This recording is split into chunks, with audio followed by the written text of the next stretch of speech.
Hello Revanth గారు. Hello అండి. So ఇప్పుడు నేను మిమ్మల్ని అడగబోయే question most frequently asked question. నన్ను ఈ మధ్య చాలా మంది అడిగినారు అనమాట. Okay. సేమ్ ఇదే క్వశ్చన్. ఇప్పుడు మనం ఎవ్రీ మంత్ ఎస్ఐపి చేస్తాము. సో ఫర్ రిటైర్మెంట్ కోసమేనే అనుకుందాం ఫర్ ఎగ్జాంపుల్. సో తర్వాత ఆఫ్టర్ రిటైర్మెంట్ అదే అమౌంట్ ని మనం ఎస్డబ్ల్యూపి కి కన్వర్ట్ చేసుకుంటాం. సో ఈ కేసులో మనకి మనకి ఆబ్వియస్ గా ఎస్ఐపి చేసేటప్పుడు వాళ్ళ ఇన్వెస్ట్మెంట్స్ ఉన్నన్నాళ్ళు కమిషన్ అనేది ఉంటది. సో ఇది వెల్ నోన్ ఫ్యాక్ట్. ఆ ఎస్డబ్ల్యూపి చేసినప్పుడు కూడా మనకి కమిషన్స్ వస్తాయా అనేది జనరల్ ఆడియన్స్ క్వశ్చన్ ఇది. Okay. So mutual fund distribution ఈ వ్యవస్థ అండి. ఒక మ్యూచువల్ ఫండ్ డిస్ట్రిబ్యూటర్ ని I make money through commissions. That is the open secret. True. Every month we get paid from the AMCs. నాకు direct గా clients ఏం pay చేయరు. రెగ్యులర్ ఫండ్ తీసుకుంటారు కాబట్టి వాళ్ళు ఎస్ఐపి కానివ్వచ్చు, లంసమ్ కావచ్చు, on the asset that we manage will get commission. Okay, ఇది ఓపెన్ ఫ్యాక్ట్. నేను ప్రతి క్లయింట్ కూడా చెప్పేది యావరేజ్ ఆఫ్ +or- 1% తోటి మాకు పేఅవుట్స్ కూడా వస్తుంటాయి. అది నేను ఓపెన్ గానే చెప్తాను. That is how we run our business. True. So basic గా ఎస్ఐపి టైం అవ్వచ్చు, లంసమ్ టైం అవ్వచ్చు, 10 years అవ్వచ్చు, 20 years అవ్వచ్చు. సో యూజువల్ గా బయట జనాల మైండ్ సెట్ లో ఉండే ఒక ఆలోచన ఎలా ఉంటది అని అంటే they make so much of money from commissions అనేది ఫస్ట్ ఉంటుంది 20 years పాటు. ఇదంతా దీని గురించి క్లారిఫై చేసి I'll get into SWP. Okay. So basic ఇక్కడ ఎట్లుంటుంది అని అంటే when you take a fund, ఆ ఫండ్ కి సంబంధించి ఏయుఎం గ్రో అయ్యే కొద్దీ ఎక్స్పెన్స్ రేషియో కట్ డౌన్ అయిపోతుంది. Okay. Okay, expense ratio is not same all the time. అవును, అంటే ఇప్పుడు ఉన్నట్టుగా నెక్స్ట్ ఉండదు. 2-3 years or 5 years down the line ఉండదు.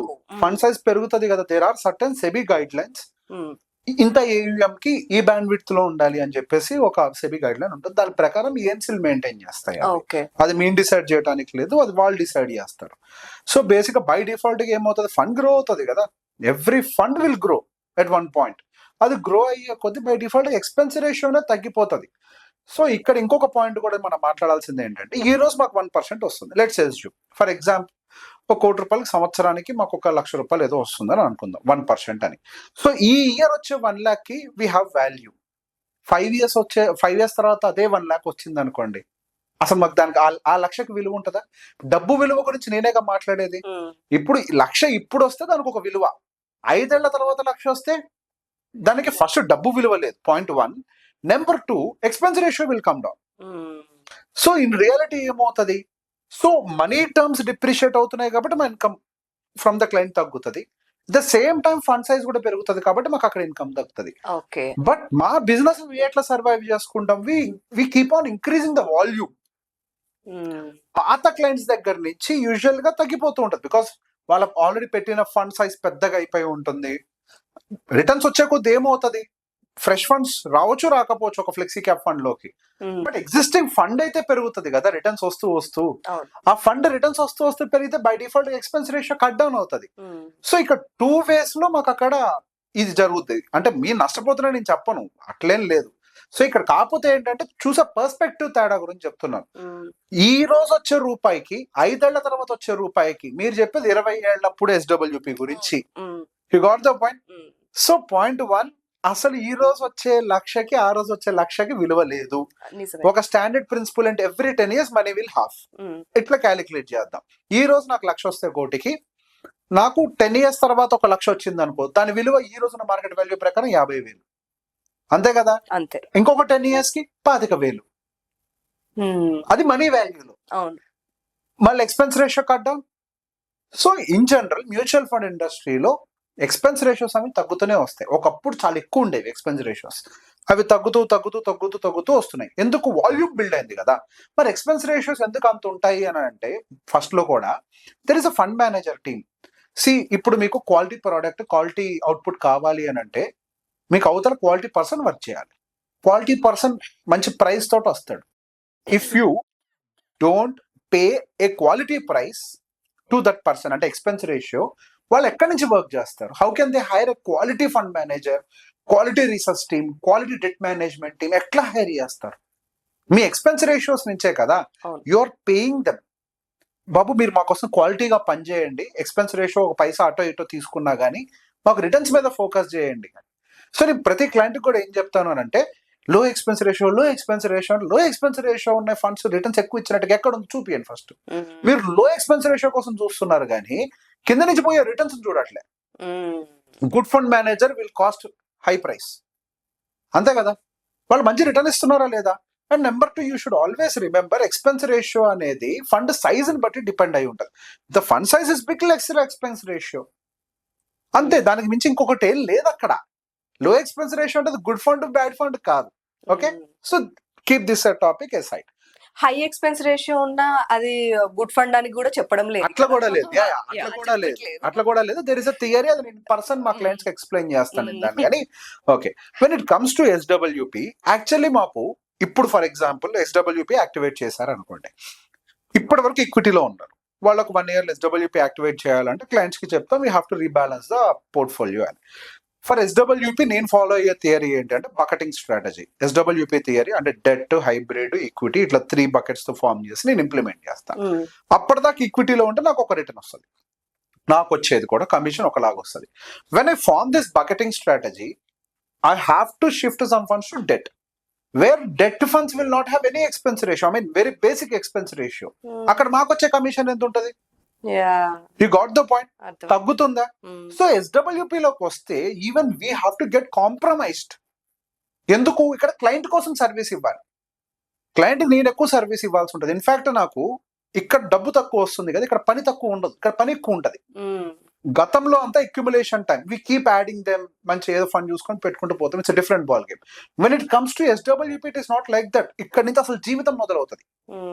సో ఆయన జీవితంలో ఈ డబ్బు అవ్వకుండా దాన్ని కరెక్ట్ గా మ్యాప్ చేసి వాళ్ళకి every month despite of the market volatility SWP రూపంలో డబ్బులు వచ్చేలా నేను ఆర్గనైజ్ చేయాలి. ఏ తప్పు కొంచెం అటు ఇటు జరిగినా కానీ క్లయింట్ సఫర్ అవుతాడు. ఇప్పుడు నేనేదో నాకు ఎక్కువ కమిషన్ వస్తుంది కదా, ఓన్లీ ఈక్విటీలో పెట్టి దాని నుంచి నేను SWP పెట్టాను అనుకోండి, ఇప్పుడు వాలటైల్ అయింది అనుకోండి, క్లయింట్ దగ్గర డబ్బులు అయిపోయినా లేకపోతే క్లయింట్ కి ఏదన్నా టెన్షన్ వల్ల అయినా కానీ నష్టపోయేదేవుడు క్లయింట్. నేను ఐ టెల్ యూ, ఇక్కడ నా స్వార్థం కూడా చెప్తా, మంచిలో నా స్వార్థంలో మంచి ఏంటో నేను చెప్తా. ఇప్పుడు ఆ క్లయింట్ కి ఎక్కడ టెన్షన్ లేకుండా సేఫ్ గా డబ్బులు మూవ్ అవుతున్నాయి అనుకోండి, 10 ఏళ్ళు బతకాల్సిన 20 ఏళ్ళు బతుకుతాడు. 20 ఏళ్ళు ఫండ్ నా దగ్గరే ఉంటది, నా స్వార్థం. You got the point. ఆయన టెన్షన్ లేకుండా చేస్తే కదా నాతో ఎక్కువ కాలం ట్రావెల్ చేస్తారు. ఒక సర్వీస్ ప్రొవైడర్ గా నా పని ఏంటి? ప్రాపర్ సర్వీస్ ఇవ్వటం క్వాలిటీగా. సో బేసిక్ అక్కడ నా సొంత దాని ఏమంటే స్వార్థం కూడా ఏంటి అని అంటే క్లయింట్ ప్రశాంతంగా ఉండాలి, క్లయింట్ పీస్ఫుల్ గా లైఫ్ లీడ్ చేయాలి. ప్రతి నెల డబ్బు ఆయన అకౌంట్ లో SWP నుంచి పడాలి. అది పడ్డప్పుడు ఎప్పుడైతే టెన్షన్ ఉండదో, ఆ డబ్బు గురించి భయం ఉండదో, ఆయుష్ పెరుగుద్ది. ఆయన ఆయుష్ పెరిగితే నాకే మంచిది కదా. రేపు ఆయన తనంతరం వాళ్ళ పిల్లలు నా దగ్గర పెడతారో లేదో నాకు తెలియదు, బట్ ఈయనున్నంత కాలం అయితే నా చేతులు పెట్టాడు కదా. నా స్వార్థం కూడా అర్థమైందా?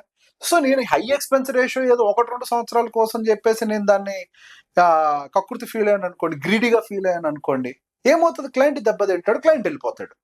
You got the point. నేను సర్వీస్ ఇచ్చేటప్పుడు నేను క్లయింట్ పర్స్పెక్టివ్ ఎక్కువ ఆలోచిస్తా. క్లయింట్కి ఏం కావాలని కోరుకుంటాడు?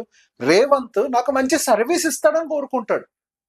రేవంత్ నేనున్నంత కాలం నాతో ట్రావెల్ చేయాలని కోరుకుంటాడు, రైట్? ఆ సర్వీస్ కానీ ఇదంతా కానీ ఎక్కడి నుంచి వస్తుంది? వాళ్ళకి మెంటల్ పీస్ ఇవ్వడం నుంచి వస్తుంది. నేను తీసుకున్న కమిషన్ నుంచి వాళ్ళకి రాదు అది, రైట్? సో ఆ క్లయింట్ కి ఏది సూట్ అవుతుంది, వాళ్ళకు ఉండే ఎగ్జిస్టింగ్ ఫైనాన్షియల్ సినారియోని బట్టి ఏ టైప్ ఆఫ్ ఫండ్ ని మ్యాప్ చేసి మనం చేయాలని ప్లాన్ చేసుకుంటాం. So when it comes to SWP, we will in fact even today if you activate 20 years పక్కన పెట్టండి, ఈ రోజు నేను SWP యాక్టివేషన్ పెట్టుకున్నా కానీ I'll get low expense ratios. I'll get lesser income for SWPs actually than growing stage. Okay. So మరి చాలా మంది IDCW ఫండ్స్ ని ప్రమోట్ చేస్తారు. సో అందులో ఇన్వెస్ట్మెంట్స్ చాలా మంది సజెస్ట్ చేస్తారు. నాకు ఈ మధ్య రెగ్యులర్ క్వైరీస్ కూడా వచ్చాయి అన్నమాట సార్ రిగార్డింగ్ IDCW. సో మరి మీరెందుకు SWP ని ప్రిఫర్ చేస్తారు rather than IDCW? When it comes to IDCW, అక్కడ ఆఫ్ కోర్స్ దాంట్లో హైబ్రిడ్ ఉంటాయి, అన్ని ఫండ్స్ లో IDCW కూడా యాక్టివేట్ చేయొచ్చు. So when it comes to IDCW, ఇక్కడ నాకు కంట్రోల్ అనేది నా చేతుల్లో ఎక్కడా ఉండదు. సో వాళ్ళు ఎంతైతే డివిడెండ్ డిక్లేర్ చేస్తారో ఆ డివిడెండ్ యాస్టీస్ గా క్లయింట్ కి పాస్ ఆన్ అయిపోతుంది. ఇందులో నా ఎఫెక్టివ్ ఎఫిషియన్సీ కూడా ఏమీ లేదు, practical just choosing a fund అంతవరకే.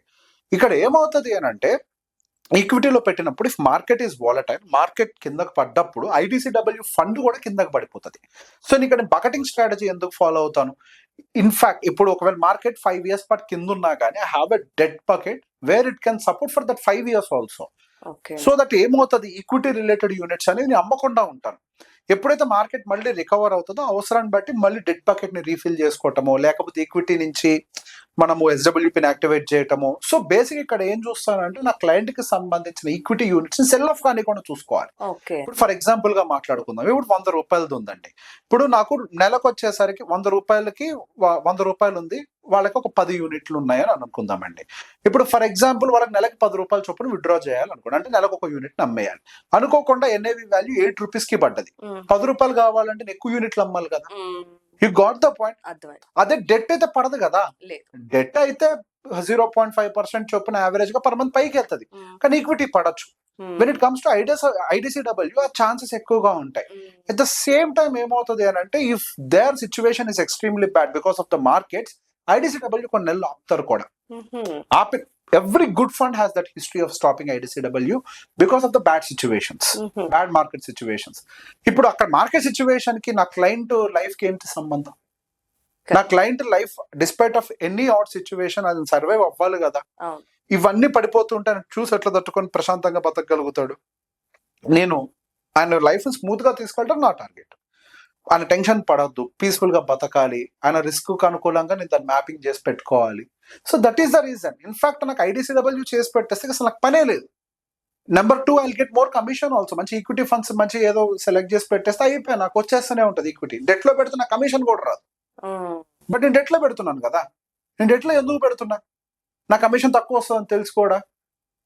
నాకు పని ఎక్కువ, మళ్ళీ క్లయింట్ కి బెనిఫిట్ అవుతుంది. క్లయింట్ కి బెనిఫిట్ అవ్వాలి. ఇప్పుడు నాకు పని ఎక్కువ అంటే ఆ మంత్ నేను మనుషుల్ని పెంచాలి ఆఫీస్ లో. See whatever the commission that we are getting, అది నా అక్కడికి కాదు కదా వచ్చేది. ఇక్కడ ఒక సంస్థ నడుస్తూ ఉంటది. There is office, employees, salaries, softwares, maintenance, research work అన్ని జరుగుతూ ఉంటాయి కదా. ఫీజెస్, సాఫ్ట్వేర్ ఫీజెస్ అన్ని కడుతూనే ఉండాలి కదా. మరి నేను ఎందుకు ఇంపాక్ట్ చేసుకుంటా నా ఇన్కమ్ ని? క్లయింట్ కి అడ్వాంటేజ్ జరిగితే, ఇందాక నేను చెప్పా, క్లయింట్ కి అడ్వాంటేజ్ జరుగుతూ ఉంటే client will survey for longer period with me. That is more important. In fact నేను ఎట్లా కోరుకుంటాను అని అంటే, నా క్లయింట్ కుటుంబం నా కుటుంబంతో అసోసియేట్ అయిపోవాలి. తరతరాల పాటు కుటుంబాలు కలిసి ట్రావెల్ అవ్వాలి, కమ్యూనిటీ లాగా బిల్డ్ అవ్వాలని నేను కోరుకుంటాను. ఇదేదో ఒక రోజు పాటు నేను డబ్బులు సంపాదించుకొని వెళ్ళిపోవడం నేను రాలేదు ఇక్కడికి. It is not about the money, it is about the journey. I believe this business is a journey. This is only the industry where all the 3 people will work for one single target. In this world ఇంకొక industry లేదు. You take gold business, నిన్ను మోసం చేయడానికి shop try చేస్తాడు, వాడిని మోసం చేయడానికి ఇంకో ట్రై చేస్తాడు. అట్లా ప్రతి బిజినెస్ లో ఉంటుంది. When it comes to mutual fund industry, client కి రిటర్న్స్ కావాలి, ఒక ఎంఎఫ్డిగా నాకు రిటర్న్స్ కావాలి, ఒక ఫండ్ మేనేజర్ వాళ్ళకి రిటర్న్స్ కావాలి. ఇక్కడ రిటర్న్స్ ఎవరికి వద్దు. అందరి టార్గెట్ ఏంటి? This is only the industry. So I want to work it like a family. ఇదేదో జస్ట్ ఏదో డబ్బుల కోసం నో. నేను అందుకే క్లయింట్స్ లిమిట్ చేస్తాను. నేను కొత్త క్లయింట్స్ కి టైం ఇయ్యనేమో, కానీ ఎగ్జిస్టింగ్ క్లయింట్స్ గంటలు మాట్లాడతా. ఫోన్ చేసిన ఎగ్జిస్టింగ్ క్లయింట్ ఎవరని చెప్తారు అన్నమాట. ఫోన్ చేస్తే ఓపికగా మాట్లాడతా అని. అంటే నాకు అది ఫ్యామిలీ లాగా రన్ అవ్వాలి. నాకు మంచి చెడు విషయాలు అన్ని మాట్లాడుకుంటే నాకు బాగా నచ్చుద్ది వాళ్ళతో. Okay, thank you. Most welcome.